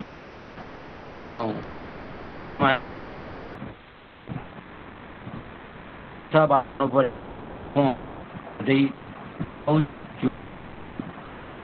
ଓଡ଼ିଶା ବଜାର ଧାତୁ ନିର୍ମିତ ଦ୍ରବ୍ୟ ବିଶେଷ କରି ପିତ୍ତଳ ଜିନିଷ ଓଡ଼ିଶାର ଘରେ ଘରେ ମର୍ଯ୍ୟାଦା ସ୍ଥାନ ପାଏ। ଠାକୁର ପୂଜା କଲାବେଳେ ସୁନ୍ଦର ସୁନ୍ଦର ଦୀପ ଶିଖା ଏଇଟା ଆମେ ସବୁ କାରିଗରମାନଙ୍କର ପାଇଥାଉ ଏବଂ ଓଡ଼ିଶାରେ ତିଆରି ହୁଏ। ରୂପା ଓ ତାରକସି କାମ ମଧ୍ୟ ଓଡ଼ିଶା ରୂପା କାମ ସର୍ବତ୍ର ଖ୍ୟାତି ଲାଭ କରିଛି। ବିଶେଷ କରି ଏହାର ତାରକସି କାମ କଳାତ୍ମକ ଉତ୍କର୍ଷତାର ପ୍ରମାଣ ଦିଏ ଆଉ ଉଦାହରଣ ସୃଷ୍ଟି କରିଛି। ଅତ୍ୟନ୍ତ କମନୀୟ ହୋଇଥିବା ରୂପା ତାରରୁ ଖୁବ୍ ସୂକ୍ଷ୍ମ ଡିଜାଇନରେ ପରିବର୍ତ୍ତିତ କରାଯାଇଥାଏ। ବିଭିନ୍ନ ପ୍ରକାର ପଶୁପକ୍ଷୀ ସିନ୍ଦୁର ଫରୁଆ ଆଦି ନିର୍ମାଣ କରାଯାଏ। ଓଡ଼ିଶାର ଆଉ ଗୋଟେ ଆମେ ଦେଖିବା ଯେ ଓଡ଼ିଶାର ଟେରାକୋଟା ଏବଂ ମୃଣ୍ମୟ ଶିଳ୍ପର ଗୋଟେ ବିଶିଷ୍ଟ ଉତ୍ପାଦିତ ସ୍ଥାନ। ଓଡ଼ିଶାର କୁମ୍ଭକାରମାନେ ଏବେ ମଧ୍ୟ ବିଭିନ୍ନ ଧାର୍ମିକ ଓ ସାମାଜିକ କାର୍ଯ୍ୟକ୍ରମ ପାଇଁ ମାଟିରେ ତିଆରି ପାତ୍ର ଗଢ଼ନ୍ତି। ସେଗୁଡ଼ିକ ବିଭିନ୍ନ ଆକାର ଓ ଆକୃତିର ହୋଇଥାଏ ଏବଂ ତାହା ଉପରେ ମାଛ, ଫୁଲ ଓ ଜ୍ୟାମିତିକ ନକ୍ସା ଆଦି ଅଙ୍କନ କରାଯାଏ। କୁମ୍ଭାର ମଧ୍ୟ ମାଟି ତିଆରି ଖେଳନା ଓ ମଣିଷର ଆକର୍ଷଣୀୟ ମୂର୍ତ୍ତି ମଧ୍ୟ ତିଆରି କରେ। ଟେରାକୋଟା କଣ୍ଢେଇ ଓଡ଼ିଶାର ପ୍ରତ୍ୟେକ ସ୍ଥାନରେ ତିଆରି ହୁଏ। ଆ ସହିତ ବହୁତ ଅଳ୍ପ କହିବି ଚାନ୍ଦୁଆ କାମ, ଯେଉଁଟା ପିପିଲି ଚାନ୍ଦୁଆ ହେଲା, ଯେଉଁଟା ପିପିଲିର ଦର୍ଜିମାନଙ୍କ ଦ୍ୱାରା ପ୍ରସ୍ତୁତ କରାଯାଇଥିବା ଚାନ୍ଦୁଆ ଆମର ଅନେକ ଚାହିଦା ରହିଛି। ପର୍ବପର୍ବାଣିରେ ବ୍ୟବହାର କରିବା ପାଇଁ ଚାନ୍ଦୁଆରେ ବହୁତ ବଡ଼ ଆକାରର ଛତାମାନ ତିଆରି କରାଯାଏ ଏବଂ ଚାନ୍ଦୁଆ ମଧ୍ୟ ସର୍ବଭାରତୀୟ ସ୍ତରରେ ପିପିଲି ଚାନ୍ଦୁଆ ପ୍ରସିଦ୍ଧି ଲାଭ କରିଛି। ଆଉ ଗୋଟେ ହେଲା ସିଂହ କାମ, ଯେଉଁଟା କି ସିଂହରୁ ପ୍ରଥମେ ଘଷି ସିଂହକୁ ଚିକଣ କରାଯାଏ ଏବଂ ସେଥିରେ ବିଭିନ୍ନ ପ୍ରକାର ବସ୍ତୁ ତିଆରି କରାଯାଏ। ସିଂହରେ ବଗ, କଙ୍କଡ଼ା, ବିଛା, ପକ୍ଷୀ ସବୁ ତିଆରି କରାଯାଏ। ଆଉ ଗୋଟେ ଦେଖିବା ଯେ ଆମର ଶାଢ଼ୀ ଓ ଅନ୍ୟାନ୍ୟ ବୟନ ସାମଗ୍ରୀ, ଯେଉଁଟା ବିଶେଷ କରି ସମ୍ବଲପୁର ଅଞ୍ଚଳର ସୂତା ଶାଢ଼ୀର ସାବଲୀଳତା ଏବଂ ଧଡ଼ି ଏ ଅଞ୍ଚଳ ସ୍ୱତନ୍ତ୍ରତା ରହିଛି ଏବଂ ମାଛ, ଶଙ୍ଖ, ଫୁଲ ଡିଜାଇନର ଚିତ୍ର ଶାଢ଼ୀ ଉପରେ କରାଯାଇଥାଏ ଏବଂ ଧଡ଼ି ଓ ଅଞ୍ଚଳକୁ ଆକର୍ଷଣୀୟ କରିବା ପାଇଁ କେବେ କେବେ ପଶୁପକ୍ଷୀମାନଙ୍କର ଡିଜାଇନ୍ ମଧ୍ୟ କରାଯାଇଥାଏ। ସମ୍ବଲପୁରୀ ଶାଢ଼ୀ ମଧ୍ୟ ସର୍ବଭାରତୀୟ ସ୍ତରରେ ପ୍ରସିଦ୍ଧ ଲାଭ କରିଛି। ବ୍ରହ୍ମପୁର ପାଟ, ସମ୍ବଲପୁରୀ ଶାଢ଼ୀ ଏବଂ ଖଣ୍ଡୁଆ ପାଟ ଏଇଟା ଗୁଡ଼ିକ ମଧ୍ୟ ଓଡ଼ିଶାରେ ବିଭିନ୍ନ ସ୍ଥାନରେ ବହୁତ ପ୍ରସିଦ୍ଧ ଲାଭ କରିଛି। ଏହା ସହିତ ଆସିଲା ଯେ ପଟ୍ଟଚିତ୍ର, ଓଡ଼ିଶାର ପୁରୀ, ରଘୁରାଜପୁର ଓ ଦଣ୍ଡସାହି ଅଞ୍ଚଳର କୁଶଳୀ ପାରମ୍ପରିକ ଚିତ୍ରକରମାନେ ଏହି ଲୋକକଳା ପଟ୍ଟଚିତ୍ର ତିଆରି କରନ୍ତି। ପଟ୍ଟଚିତ୍ର ଶବ୍ଦଟି ସଂସ୍କୃତ କପଡ଼ା ବା ପ୍ଲେଟ୍। ପୁରୀ ଜିଲ୍ଲାର ପୁରୀ, ରଘୁରାଜପୁର ଓ ଦଣ୍ଡସାହିର ଚିତ୍ରକରମାନେ ଏଇଟା ସବୁ ତିଆରି କରନ୍ତି Pattachitra. Am I audible, sir? Am I audible? Sir ଆମେ ହଁ ସାର୍ ଆମେ ହଁ ସାର୍, ହଁ ଠିକ ଅଛି ହଁ ସାର୍, ହଁ ଠିକ ସାର୍ ଅଛି। କୁହନ୍ତୁ ସାର୍। ତେଣୁ ପୁରୀ ଜିଲ୍ଲାର ପୁରୀ, ରଘୁରାଜପୁର ଏବଂ ଦଣ୍ଡସାହିର ଚିତ୍ରକରମାନେ ଏହି ପଟ୍ଟଚିତ୍ର ଅଙ୍କନ କରନ୍ତି। ବାର୍ଷିକ ରଥଯାତ୍ରା ପାଳନରୁ ହିଁ ପଟ୍ଟଚିତ୍ରର ଜନ୍ମ। ଓଡ଼ିଶାରେ ଆକର୍ଷଣୀୟ ପର୍ବପର୍ବାଣି ମଧ୍ୟରୁ ଏହା ଅନ୍ୟତମ। ଯେତେବେଳେ ପ୍ରଭୁ ଜଗନ୍ନାଥ ବଡ଼ ଭାଇ ବଳଭଦ୍ର ଓ ଭଉଣୀ ସୁଭଦ୍ରା ସହିତ ମନ୍ଦିର ଛାଡ଼ି ଭକ୍ତମାନଙ୍କ ଗହଣକୁ ଚାଲି ଆସନ୍ତି, ଜାତି, ଧର୍ମ, ବର୍ଣ୍ଣ ନିର୍ବିଶେଷରେ ଯେକୌଣସି ଲୋକ ପ୍ରଭୁ ଜଗନ୍ନାଥଙ୍କୁ ଦର୍ଶନ କରି आशीर्वाद लाभ करती। मत यही यात्रा पूर्वर स्नान पूर्णिमा ठारू तीन ठाकुर घोड़ाई हो रही था। अणबसर समय जितेबले तीन ठाकुर निभृत कक्ष विश्राम मंदिर चित्रकर द्वारा निर्मित स्वतंत्र वस्त्र पर पट्टचित्र तैयारी पट्टदीय मंदिर गर्भगृह टंगाई दि जाए और भक्त मैंने से दर्शन करती। आउ गोटे देखिए ओडिशा रे आउ गोटे स्वतंत्र कला रही जोटा कि बालुका कला ना आपन से निश्चित भाव शुणी सुदर्शन पट्टनायक एबे इंग्लैंड गोटे स्वतंत्र प्राइज लाभ कर मीडिया विशेष प्रचार हो पारानी। मु देखी न्यूज देखी सुदर्शन बाबू इंग्लैंड गोटे स्वतंत्र प्राइज ग्रहण कर लोक मान मध्य सचेतनता सृष्टि तथा उत्साह आने उद्देश्य केवल बाली साहाय्य एक अस्थायी कला भाव बालुका कला आदृत हो। अनेक देश में बालुका कला एक जनप्रिय वृत्तिगत कला भाव गणाही आउ जनसचेतना सृष्टि करने निमंते विभिन्न घटनावली साधारण आग्रह थिबा कथावस्तु और प्राकृतिक दैवीपाक इत्यादि विषय बालुका कला प्रदर्शित होता है। आउ गोटे दिग पर आम जा ओडिशार एक गौरवमय संगीत परंपरा रही। प्राचीन मंदिर गात्र खोदे होता नर्तक और संगीतक मान मूर्ति सबू ओडिशार समृद्ध सांगीतिक ऐतिह्य को परिप्रकाश करे। ओडिशार संत कवि माने गीति कविता संयोजन करते जहाँ गान कर विभिन्न स्थान में धार्मिक भावनार प्रसार करने निमंते गायक माने साधारणतः गोटे स्थान आउ गोटे स्थान को जाते गीति कविता किभली गायन कराजिबो से विषय कवि माने निर्दिष्ट पद्धति निर्धारण करते। एकादश शताब्दी बेलू एकादश शताब्दी बेलू ओडिशा रे प्रचलित त्रिस्वरी चतुर्स्वरी और पंचस्वरी आदि लोकगीत शास्त्रीय पद्धति को परिवर्तित होता। ओडिसी संगीत होची एक शास्त्रीय संगीत ता मान्यता मध्य पाई जहाँकि हिंदुस्तानी और कर्नाटिक संगीतर समस्त उपादान ग्रहण करिछि।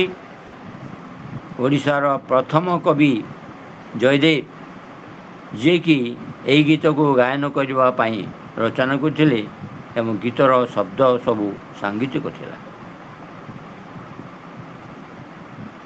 से काल रे प्रचलित शास्त्रीय राग अनुसार तांको रचित गीत गुड़िक जयदेव किभली भावे गायन कराइब से विषय जयदेव धारणा देथिले। एथिपूर्व थिबा छांद परंपरार सांगीतिक धारा अत्यंत सरल थिला। ओडिशार संगीत संपर्कित ग्रंथ लेखक और संकलक षोडश शताब्दी आरंभ हैला सेगुड़िक हैला संगीता नवचंद्रिका, गीत प्रकाश, संगीत कल्पलता और नाट्य मनोरमा।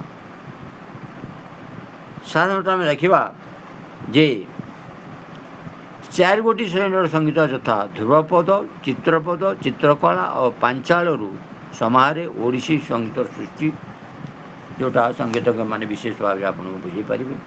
आम केवल आलोचना मध्य आम जाना तेणु आम देखा जे हिंदुस्तानी और कर्नाटक संगीतर राग ठारू ओडिसी संगीत राग भिन्न अटे। मुख्य ओडिसी राग गुड़िक हेउछि कल्याण, नट, श्रीगौड़, बागदी, पंचम, धनश्री, कर्नाट, भैरवी और शोकबराड़ी।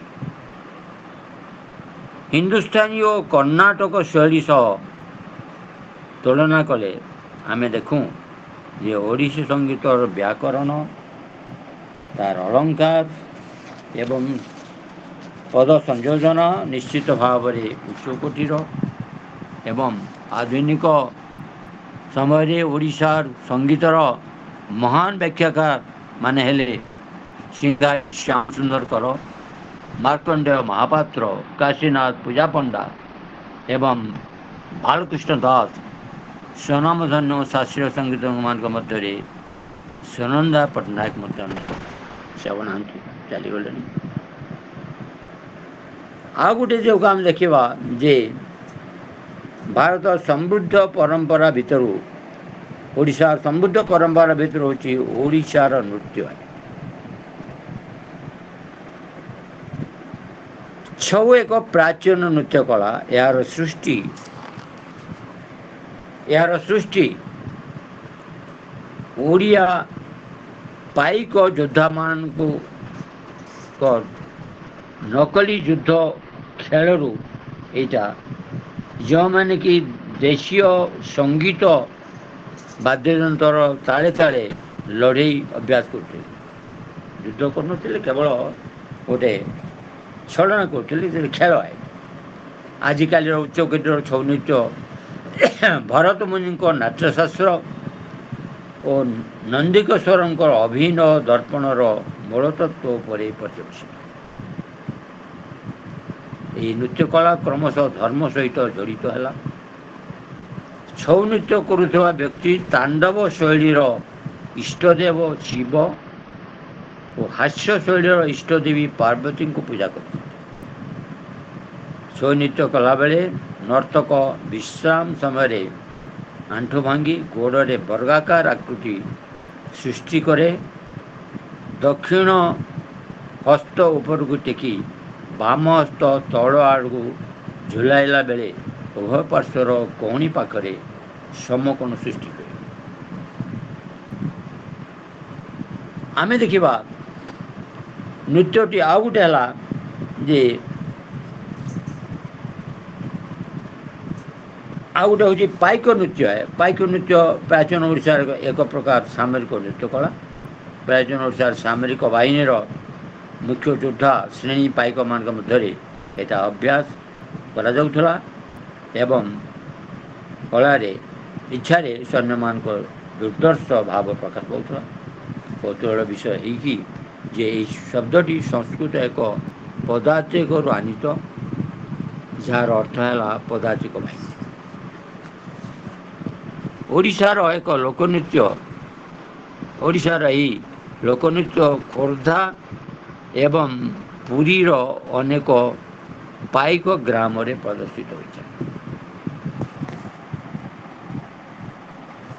ଆଉ ଗୋଟେ ଦେଖିବା ଯେ ସ୍ୱତନ୍ତ୍ର ଭାବେ ଟିକେ 2 ମିନିଟ୍ କିଛି ସମୟ ଆଲୋଚନା କରିବା ଓଡ଼ିଶୀ ନୃତ୍ୟ ଉପରେ। ଓଡ଼ିଶୀ ନୃତ୍ୟ ଓଡ଼ିଶାର ଏକ ଅନନ୍ୟ ଶାସ୍ତ୍ରୀୟ ନୃତ୍ୟ। ଏହାର ମୂଳପିଣ୍ଡ ମନ୍ଦିର ଗୁଡ଼ିକରେ ରହିଛି। ଓଡ଼ିଶୀ ନୃତ୍ୟର ବ୍ୟବହୃତ ତାଳ, ଭଙ୍ଗୀ ଏବଂ ମୁଦ୍ରା ଗୁଡ଼ିକର ନିଜସ୍ୱ ସ୍ୱତନ୍ତ୍ର ଶୈଳୀ ରହିଛି। ଏହି ନୃତ୍ୟ ପରମ୍ପରା ଦେବଦାସୀମାନଙ୍କ ଦ୍ୱାରା ପ୍ରଦର୍ଶନ କରାଯାଉଥିଲା। ମନ୍ଦିରମାନଙ୍କର ଗୀତ ଗୋବିନ୍ଦର ପ୍ରଚଳନ ପୂର୍ବରୁ ଦେବଦାସୀମାନେ ସ୍ତୋତ୍ର ଆବୃତ୍ତି ଏବଂ ତାଳର ମାତ୍ରା ଅନୁସାରେ ନୃତ୍ୟ କରୁଥିଲେ। ଓଡ଼ିଶୀ ନୃତ୍ୟ ଶୈଳୀର ବିଭିନ୍ନ ବିଭାଗ ହେଉଛି ମଙ୍ଗଳାଚରଣ, ମୁଟୁ, ମୃତ୍ୟୁ ଏବଂ ସ୍ଥାୟୀ ନାଟ, ପଲ୍ଲବ୍ୟ, ଅଭିନୟ ଏବଂ ମୁଖ୍ୟ। ଅତଏବ ଆମେ ଦେଖିବା ଯେ ଓଡ଼ିଶାରେ ଯେଉଁ ଏହିସବୁ ପରମ୍ପରା ଗୁଡ଼ିକ ରହିଛି, ଯେ ଆଉ ଗୋଟେ ଆମର ରହିଛି ଘୁମରା ନୃତ୍ୟ ହେଲା, ଚୈତି ଘୋଡ଼ା ନାଚ ହେଲା, ଗୋଟିପୁଅ ନୃତ୍ୟ ହେଲା। ଯେଉଁ ଗୋଟିପୁଅ ନୃତ୍ୟ କି ଓଡ଼ିଶାର ସମୃଦ୍ଧ ସାଂସ୍କୃତିକ ଐତିହ୍ୟକୁ ବହନ କରିଥାଏ। ଗୋଟିପୁଅ ହେଉଛି ଓଡ଼ିଶାର ଏକ ପାରମ୍ପରିକ ନୃତ୍ୟଶୈଳୀ। ଶାସ୍ତ୍ରୀୟ ଏବଂ ସବୁଠାରୁ ଖ୍ୟାତିସମ୍ପନ୍ନ ଓଡ଼ିଶୀ ନୃତ୍ୟର ମୌଳପିଣ୍ଡ ହେଉଛି ଗୋଟିପୁଅ ନାଚ। କୋଟିର ଅର୍ଥ ଗୋଟିଏ ଏବଂ ପୁଅର ଅର୍ଥ ହେଲା ବାଳକ। ତେଣୁ ଗୋଟିଏ ପୁଅମାନେ ହେଲେ କିଶୋର ବାଳକ ଯେଉଁମାନେ ନାରୀ ରୂପରେ ବେଶ ହୋଇଥାନ୍ତି ଓ ନାରୀମାନଙ୍କ ଭଳି ସମ୍ପୂର୍ଣ୍ଣ ମାର୍ଜିତ ଓ ସୁନ୍ଦର ଭାବେ ସଙ୍ଗୀତର ତାଳେ ତାଳେ ମିଳିତ ନୃତ୍ୟାଭିନୟ କରିଥାନ୍ତି। ଆଉ ଗୋଟେ ନୃତ୍ୟ ଭିତରେ ହେଲା ଆମର ସମ୍ବଲପୁରୀ ଲୋକନୃତ୍ୟ, ଯେଉଁଟା ଡାଲଖାଇ, ରସରକେଲି, ମାଇଲା ଜଡ଼। ଏଇଟା ଗୋଟେ ଆପଣମାନେ ବିଶେଷ ଡାଲଖାଇଟା ପ୍ରସିଦ୍ଧ ଲାଭ କରିଛି। ପଶ୍ଚିମ ଓଡ଼ିଶାର ଏକ ଭିନ୍ନ ଧରଣର ନୃତ୍ୟ କଳା ସମ୍ବଲପୁର ନୃତ୍ୟ ଦର୍ଶକମାନଙ୍କ ମଧ୍ୟରେ ବେଶ ଗଭୀର ଆଲୋଡ଼ନ ସୃଷ୍ଟି କରିଛି। ଏହାର ନାଚ ଗୀତର ଏକ ସ୍ୱତନ୍ତ୍ର ଆଦିବାସୀ ଶୈଳୀ ଓ ଗ୍ରାମୀଣ ଛାପ ଏବଂ ସର୍ବୋପରି ମନମୁଗ୍ଧ ସଙ୍ଗୀତ ଓ ତାଳ ରହିଛି। ଅତଏବ ଆଜି ଆମେ ଦେଖିବା ଯେ ଏହିସବୁ ସ୍ୱତନ୍ତ୍ର ଭାବରେ ଆଉ ଗୋଟେ ଆମ ଭିତରେ ବିଶେଷ ଆଦୃତ ଲାଭ କରିଛି, ସେ ହେଉଛି ଦଣ୍ଡନୃତ୍ୟ। ଦଣ୍ଡନୃତ୍ୟ ଆମର ପ୍ରାର୍ଥନା ଚ୍ୟାନେଲରେ ପ୍ରାୟ ଦେଉଛି। ଦଣ୍ଡନୃତ୍ୟ ହେଉଛି ବିଭିନ୍ନ ଅଙ୍ଗ ଚାଳନା ଦ୍ୱାରା ସୃଷ୍ଟି ହୋଇଥିବା ଓଡ଼ିଶାର ଏକ ନୃତ୍ୟ କଳା, ଯାହାକି ଦିନ ତମାମ ଏହି ନୃତ୍ୟର ଅଂଶଗ୍ରହଣକାରୀମାନେ ଭଗବାନ ଶିବ ଏବଂ ଦେବୀ ପାର୍ବତୀଙ୍କ ଭକ୍ତ ଅଟନ୍ତି। ଦଣ୍ଡନୃତ୍ୟ ଚୈତ୍ର ଓ ବୈଶାଖ ମାସରେ ଅନୁଷ୍ଠିତ ହୁଏ। ଆଜିକାଲି ସବୁଦିନ ଦଣ୍ଡ ମଧ୍ୟ ଚାଲିଲାଣି, କିନ୍ତୁ ଯେଉଁମାନେ ନିୟମ ଅନୁସାରେ କରୁଛନ୍ତି ସେମାନେ କେବଳ ଏଇ 2 ମାସ ଭିତରେ ସାରନ୍ତି। ଧର୍ମୀୟ ଭାବନା ଆଉ ଅନୁସାରେ କରନ୍ତି। ଗୀତ ଗୁଡ଼ିକ ସମ୍ପୂର୍ଣ୍ଣ ଭକ୍ତିପୂର୍ଣ୍ଣ। ଆଜିକାଲି ସବୁ ସେକ୍ସୁଆଲ ବିଭିନ୍ନ ମଧ୍ୟ ଦଣ୍ଡନୃତ୍ୟରେ ମଧ୍ୟ ପ୍ରଦର୍ଶନ କରାଗଲେ ଲୋକମାନଙ୍କ ଆଦୃତ ଲାଭ କରିବା ପାଇଁ। କିନ୍ତୁ ପ୍ରକୃତ ଦଣ୍ଡନୃତ୍ୟ ଯେଉଁଟା ଭକ୍ତିପୂର୍ଣ୍ଣ ଏବଂ ବୀରତ୍ୱପୂର୍ଣ୍ଣ ଗାଥା କାବ୍ୟ ଭାବରେ ପରିଚିତ। ଅତଏବ ଆମେ ଦେଖିବା ଯେ ଆଜି ଯେଉଁ ପରମ୍ପରା ଓଡ଼ିଶା ରହିଛି, ଯେଉଁ ସଂସ୍କୃତି ଓ ସଂହତି ରହିଛି, ଏଇଟା ଅନନ୍ୟ है। ନିଶ୍ଚିତ ଭାବରେ ଏଇଟା ଭାରତୀୟ ସମାଜରେ ଓଡ଼ିଶାର ଗୋଟେ ସ୍ୱତନ୍ତ୍ର ପରିଚୟ ରହିଛି। ଏବଂ ଆମର କ୍ଷମା କରି ସମୟ ଜଗନ୍ନାଥ ମନ୍ଦିରର ହଁ ସାର୍। ଅତଏବ ଆଜି ଯେଉଁ ଆଲୋଚନା ମୁଁ କିଛି ଉପସ୍ଥାପନ କଲି, ସେଇଟା ଆପଣଙ୍କୁ ମନକୁ କେତେ ଭଲ ଲାଗିଥିବ ମୁଁ କହିପାରିବି ନାହିଁ। ସମୟ ଅଳ୍ପ ଥିଲା। କାଲି ଉଚିତ ମୋତେ କହିଲେ ଆପଣ କିଛି ଦେବେ, ତେଣୁ ମୁଁ ଉପସ୍ଥାପନ କଲି। କିଛି ଭୁଲ ଥିଲେ ମୋତେ କ୍ଷମା ଦେବେ ଏବଂ ମୁଁ ସମସ୍ତଙ୍କୁ ଧନ୍ୟବାଦ ଅର୍ପଣ କରି ମୋର ବକ୍ତବ୍ୟକୁ ମୁଁ ଏଇଠି ଶେଷ କରୁଛି। ଧନ୍ୟବାଦ। ବହୁତ ବହୁତ ଧନ୍ୟବାଦ ସାର୍। ଆପଣ ଅତି ସୁନ୍ଦର ଭାବରେ ଆମ ଓଡ଼ିଶାର ନୈସର୍ଗିକ ସଂସ୍କୃତି ଓ ସଂହତି ଓ ଗନ୍ତାଘର ସମସ୍ତ ବିଷୟ ବର୍ଣ୍ଣନା କରିଛନ୍ତି। ଯେତେ ବର୍ଣ୍ଣନା କଲେ ବି ଆମ ଓଡ଼ିଶାର ଯୋଉ ସଂସ୍କୃତି ତାକୁ ମାନେ ଯାହା ହେଲେ ବି ଟିକେ ବି ଅଧା ରହିଯାଉଛି। ହେଲେ ବି ଆପଣ ବହୁତ ଜିନିଷ କହିଲେ, ଚିତ୍ରକଳା ଉପରେ କହିଲେ, ତାରକାସୀ କାମ, ଆମର କୁଟୀର ଶିଳ୍ପ, ଆମର ବାଲୁକା କଳା, ଆଉ ଆମର ସଙ୍ଗୀତ ନୃତ୍ୟର ଯୋଉ ଐତିହ୍ୟ ଗୁଡାକ ଅଛି, ସମସ୍ତ ଜିନିଷ ଉପରେ ବହୁତ ସୁନ୍ଦର ଭାବରେ ଉପସ୍ଥାପନା କରିଛନ୍ତି ସାର୍। ଆପଣଙ୍କୁ ମୁଁ ବହୁତ ବହୁତ ଧନ୍ୟବାଦ ପ୍ରଦାନ କରୁଛି।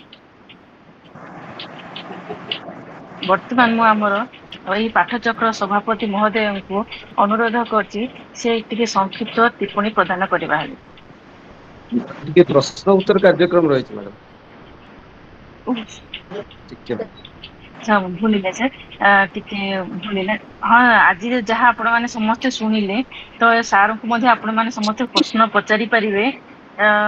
ହରିମ ଆପଣଙ୍କ ନିକଟ ଅଛନ୍ତି, ସେ ଯାହାବି ଆଜି ବର୍ଣ୍ଣନା କରୁଛନ୍ତି, ଯାହାବି ଆପଣଙ୍କ ମନରେ ପ୍ରଶ୍ନ ଆସୁଛି ସେ ଭିତରେ ମାନେ ନିଶ୍ଚିନ୍ତରେ ପ୍ରଶ୍ନ ପଚାରି ପାରନ୍ତି। ଯାହାର କିଛି ଅଛି ପଚାରି ପାରିବେ। କଲ୍ୟାଣୀ ମ୍ୟାଡ଼ାମ ବୋଧେ ହ୍ୟାଣ୍ଡ ରେଜ୍ କରିଛନ୍ତି, ମ୍ୟାଡ଼ାମ ପଚାରିବେ କିଛି? ଆଜ୍ଞା, ମୋର ତ ତଥାପି ଆଜିର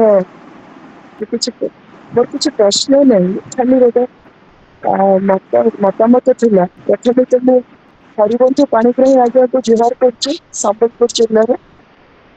ସାର୍ ବହୁତ ବଢିଆ ଆପଣ ଆଜି ଉପସ୍ଥାପନ କରିଛନ୍ତି।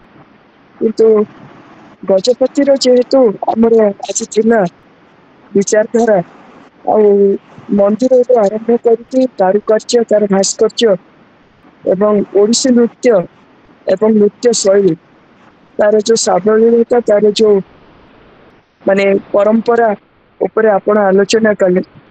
ଟିକେ ଖାଲି ମୁଁ ଖାଲି କହିବା ପାଇଁ କହୁଛି ଯେ ସିଂହ କାମ ପାଇଁ ଆମର ଗଜପତି ଜିଲ୍ଲା ଓଡିଶା ପ୍ରସିଦ୍ଧ।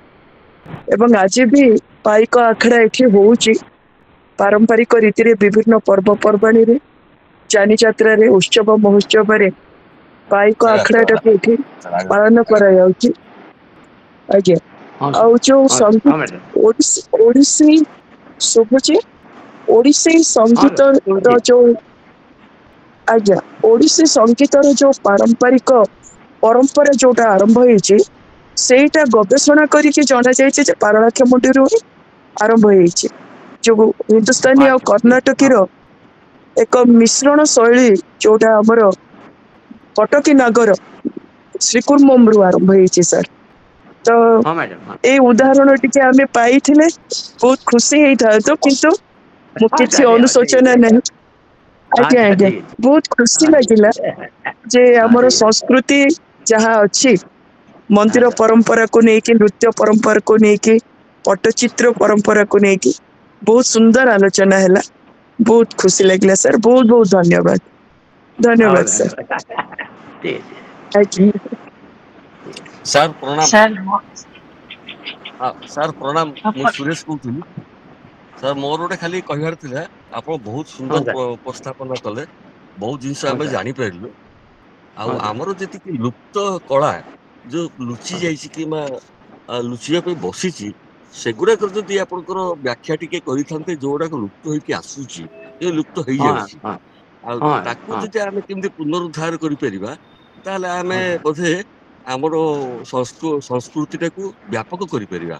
କାହିଁକି ଆସ୍ତେ କୋଉଟା ସାର୍ ଆସ୍ତେ ଲୁପ୍ତ କଳା କଳା ଗୁଡାକ କୋଉଟା କମି କମି ଯାଉଛି ଏବଂ ଏଇ ଯେତିକି କଳା ଏବେ ବି ଅଛି ସେଗୁଡା ବି ଲୁପ୍ତ ହେଇଯିବାକୁ ବସିଛି। ହଁ ଆଉ ମୋର ଗୋଟେ ଅନୁରୋଧ ଯେଉଁ ଯୋଉ କଳା ଗୁଡିକ ଲୁପ୍ତ ହେଇଯାଇଛି ସେଗୁଡା ଯଦି ଆପଣ କହିଥାନ୍ତେ ଆଉ ଆପଣ ଆଚ୍ଛା ନୃତ୍ୟ କୁହନ୍ତୁ ଭୂତକାଳୀ କୁହନ୍ତୁ ଅନ୍ୟାନ୍ୟ ଠିକ୍ ନାଚ ସଙ୍ଗୀତ ସବୁ କୁହନ୍ତୁ ଏଗୁଡା ଯଦି ହଁ ଠିକ୍ ପୁନରୁଦ୍ଧାର କରିବା ପାଇଁ ଆପଣ ଟିକେ ପ୍ରୋତ୍ସାହନ ଦିଅନ୍ତେ ତାହେଲେ ବହୁତ ଟିକେ ଭଲ ଲାଗିଥାନ୍ତା ସାର୍। ଆଚ୍ଛା ଆଚ୍ଛା ଠିକ୍ ଅଛି ଠିକ୍ ଅଛି ବହୁତ ଧନ୍ୟବାଦ ଧନ୍ୟବାଦ ହଁ ଠିକ୍ ଅଛି। ସାର୍ ମୋର ଗୋଟେ ପ୍ରଶ୍ନ ରହିଲା ଆପଣ ଯୋଉ କହିଲେ ବିରଞ୍ଚି ନାରାୟଣ ମନ୍ଦିରର ଚିତ୍ରକଳା ଉପରେ ମୁଁ ଟିକେ ଜାଣିବା ପାଇଁ ଚାହୁଁଛି ସାର୍। ଯୋଉଟା ବୁଗୁଡାର ବିରଞ୍ଚି ନାରାୟଣ ମନ୍ଦିର। ଓହୋ ଯେ ତାର ପ୍ରାଚୀନ ଚିତ୍ରକଳା ଯୋଉ ଆପଣ କହିଲେ ସେଥିରେ ଯୋଉ ରାମାୟଣର କଥାବସ୍ତୁ ସେ ବିଷୟରେ ମୁଁ ଟିକେ ଜାଣିବା ପାଇଁ ଚାହୁଁଛି। ତାହେଲେ ଡିଟେଲ ମୁଁ ଟିକେ ଏତେ କହିପାରିବିନି ସଠିକ୍ କହିଥିଲି ଆଉ ଆଜ୍ଞା ଠିକ ଅଛି ସମୟ କାର୍ଯ୍ୟକ୍ରମ ଆଗକୁ ନବା ସାର୍ ଶଶି ସାର୍। ସମୟ ହେଇଯାଉଛି ହଁ ମ୍ୟାଡ଼ାମ ହଁ ସାର୍ ହଁ ମ୍ୟାଡ଼ାମ ବହୁତ ବହୁତ ଧନ୍ୟବାଦ। ତ ବର୍ତ୍ତମାନ ମୁଁ ଆମର ପାଠଚକ୍ର ସଭାପତି ମହୋଦୟଙ୍କୁ ଅନୁରୋଧ କରୁଛି ସେ କିଛି ସଂକ୍ଷିପ୍ତ ସମାପ୍ତ ଟିପ୍ପଣୀ ପ୍ରଦାନ କରିବା ହେବେ। ଧନ୍ୟବାଦ ସଂଯୋଜିକା ମହୋଦୟ। ତ ନିଶ୍ଚିନ୍ତ ରୂପେ ଆଜିର ଆଲୋଚନା ଏକ ଗବେଷଣା ଧର୍ମୀ ଏକ ତଥ୍ୟ ସମ୍ବଳିତ ରହିଛି ଏକ ସାରଗର୍ଭକ ଆଲୋଚନା। ନିଶ୍ଚିତ ରୂପେ ସଂସ୍କୃତି ଆଉ ସଂହତି ବିଷୟରେ ଯୋଉ ଏକ ଏଇ ଯୋଉ ଶୀର୍ଷକ ରହିଛି ଯାହା ଆମର ଆଲୋଚକ ମହୋଦୟ ନିର୍ଦ୍ଧାରଣ କରିଥିଲେ ପ୍ରକୃତ ସଂସ୍କୃତି ହିଁ ସଂହତିର ମୂଳ କାରଣ। ସଂସ୍କୃତି ସାଂସ୍କୃତିକ ଏକତା ଦ୍ୱାରା ହିଁ ଆମେ ସଂଗତିକୁ ଏକ ଅଞ୍ଚଳର ଏକ ରାଜ୍ୟରେ ହେଉ ବା ଏକ ଦେଶର ହେଉ ତାର ଯୋଉ ଏକତାକୁ ଆମେ ବୃଦ୍ଧି କରିପାରିବା ସାଂସ୍କୃତିକ ଏକତା ନିଶ୍ଚିନ୍ତ ରୂପେ ଏକ ମହାନ ଏକତା ଅଟେ ସଂସ୍କୃତି ହେଉଛି ଏକ ଅଞ୍ଚଳର ବା ଏକ ପ୍ରଦେଶର ଏକ ରାଷ୍ଟ୍ରର ଇଏ ଏକ ଦର୍ପଣ ସଦୃଶ ଇଏ ତାର ଏକ ସର୍ବୋତ୍କୃଷ୍ଟ ମାନ ନିର୍ଦ୍ଧାରଣ କରିଥାଏ ସଂସ୍କୃତି। ତେଣୁ ଆପଣ ଓଡିଶାର ଯୋଉ प्राचीन संस्कृति उपरे एक आलोकपात करिसेंती गोटे व्यापक आलोकपात करिसेंती कौन से दिगो को आपण बोध हुए छाड़ी नाहंती आपण चित्रकला चित्रपट नृत्य आपण संगीत आपण स्थापत्य प्रत्येक उपरे एक माने सारगर्भक आलोचना रखिछन आमे ଏହା ଉପରେ ଅନେକ କିଛି ତଥ୍ୟ ଜାଣିବାକୁ ପାଇଲୁ ଅନେକ ନୂତନ ନୂତନ ତଥ୍ୟ ଜାଣିବାକୁ ପାଇଲୁ ଯେମିତି କି ଓଡ଼ିଶାର ପ୍ରଥମ କବି ଜୟଦେବଙ୍କ ବିଷୟରେ ଆପଣ ଉପସ୍ଥାପନ କରିଛନ୍ତି ଏବଂ ଓଡ଼ିଶା ଆଜି ସାରା ଭାରତବର୍ଷ କାହିଁକି ସାରା ବିଶ୍ୱରେ ମଧ୍ୟ ପରିଚିତ ତାର ମହାନ ଚିତ୍ରକଳା ପାଇଁ ଯେମିତି କି ପିପିଲି କଥା ହେଉ ପିପିଲିର ଚାନ୍ଦୁଆ ହେଉ ଗଜପତି ଜିଲ୍ଲାର ଯେଉଁ ରହିଛି ଆପଣଙ୍କର सिंह काम हो संबलपुरी रो जो वस्त्र हो बांध वस्त्र हो एमती अनेक जिनिस रही जहाँकि आम ओडिशा को विश्व रे परिचित करिछि ओडिशा तार महान संस्कृति पाई सारा विश्व रे परिचित सारा विश्व ओडिशा को जाने जो माटी रे महान अशोक जहाँ आपण मध्य कहिथिले महान अशोक चंडाशोक रु धर्माशोक रे परिणत होइतिले एठी मंदिरर चित्रकला मध्य एक नियारा अटे तेणु आमे उत्कलीय हिसाब रे ओडिशार दायाद हिसाब रे निजको गर्वित मन करूछु तेणु एइठे मु आपणकर पादपद्म रे अनेक अनेक जुहार करी रहुछि मोर वक्तव्य को सांग करूछि धन्यवाद धन्यवाद सर बर्तमान आज जो आलोचना पाठचक्र आलोचना होता सेठी मु श्रीयुक्त अर्जुन जेना जी कि आमर ओडिया अध्यापक अच्छा अतिथि अध्यापक अच्छा ओडिया विभाग श्री कृष्णचंद्र गजपति स्वयं सहायता महाविद्यालय मुझे अनुरोध कर धन्यवाद अर्पण करवा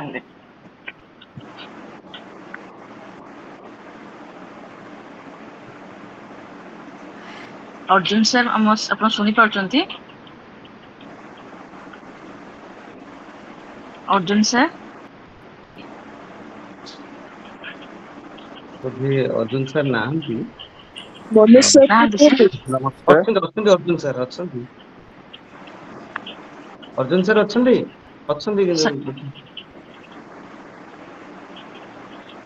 मनुष्य धन्यवाद देखिए तो मनोज पटनायक सर